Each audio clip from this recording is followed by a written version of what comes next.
What if the one thing you were running from your entire life was the very thing that would make you a legend? Well, let's get into it, because that is the heart of this story. One of the most important meetings in music history, a real tango of a lifetime. So, picture this. It's 1954, and Astor Piazzolla shows up in Paris. He's got this suitcase packed with his classical music, and he has one single-minded mission. In his own words, he's there to leave the bandoneon and the tango for keeps. He literally wants to kill his past and reinvent himself as a great classical composer. So this stage is set, right? We're in Paris with this musical genius who is completely at war with his own identity. He's trying to bury the soul of his Argentinian roots under this mountain of symphonies and fugues. And look, this wasn't some sudden whim. This was his entire life's ambition. He moves to New York when he's just a kid, discovers Bach at 11, studies with these amazing classical composers, and now, at 34, he's finally made it to Paris. He's about to study with the one and only Nadia Boulanger. This is supposed to be it, the peak. So he walks into her studio. And remember, she's the most famous music teacher on the planet. She taught absolute legends like Aaron Copland, Philip Glass. The list goes on. And here comes Astor carrying this heavy suitcase that's not just full of sheet music, right?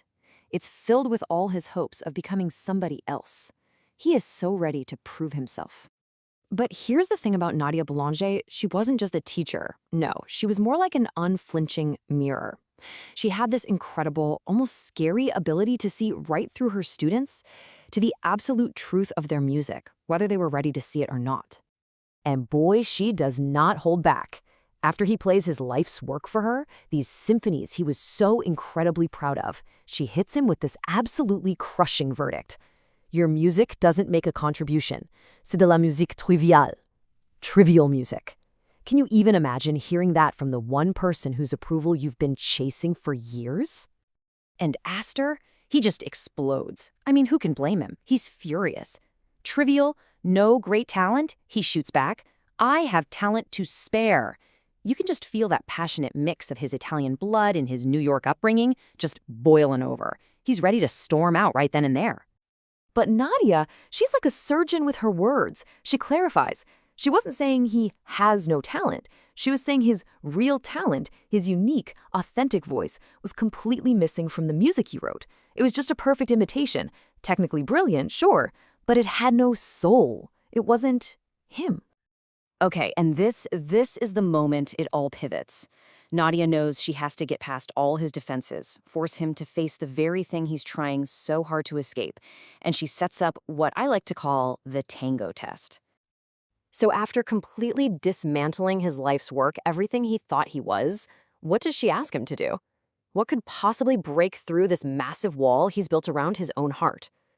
She starts sticking. She's not talking about music theory anymore. She asks about his life back in Buenos Aires, about his past, and about the one instrument he's been trying so hard to hide from her, and maybe from himself, the bandoneon, the very soul of the tango.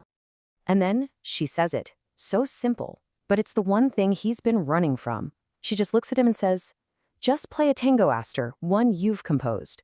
She's not asking for a symphony. She's asking for his truth. He reluctantly plays. And in just those few bars of a tango, Nadia hears everything that was missing. She hears the real Astor. "It is my intuition," she tells him, "that here may lie the real Piazzolla and your music. We have to move in this direction." Wow. In that one moment, she found his genius where he only saw shame.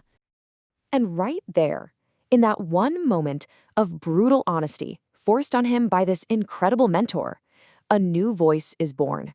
The old dream dies, and something so much more real and powerful takes its place. Let's just break this down. His dream was imitation, to sound just like his heroes, Stravinsky and Ravel. The result? Music that was technically perfect, but as Nadia put it, trivial. But the reality she unlocked for him was all about innovation. It was about fusing those complex classical forms she taught him, fugues, counterpoints, with the raw, fiery soul of the tango. This wasn't a step back, it was a revolution. And Nadia, she frames this perfectly. She doesn't present it as a failure. She calls it his destiny. She tells him, hey, just like other great composers use their folk music, you have this unique chance to do the same with tango. Seize the opportunity, she says, and you'll forge your destiny with your own hands. So you see, this wasn't just a music lesson. It was a complete reconstruction of a man's identity. This is truly the story of how a genius found himself. And honestly, Piazzolla himself said it best. This wasn't just a small change in direction. It was a total rebirth. He told her, "You, mademoiselle, have created a new Piazzolla. I was born again in Paris at 34. And so, a new voice, a completely new kind of tango, was born right there from the ashes of that old borrowed dream. He finally found his revolutionary sound, not by running from his roots, but by diving headfirst back into them with everything he'd learned. Now, this entire incredible, dramatic moment of self-discovery, it's captured so perfectly in the play ASTOR and Nadia. I mean, it puts you right in that room in Paris. You can feel the tension, the breakdown, and that amazing breakthrough. Seriously, if you love stories about art, about passion, about the struggle to find your true voice, this is an absolute must-read. You get to experience the entire story of how this musical legend really found his soul. And we've made it super easy for you. If you want to get your hands on a copy of this powerful play, you can find the Amazon purchase link waiting for you in the description below. Trust me on this one, it's a story that will stick with you long after you've finished it.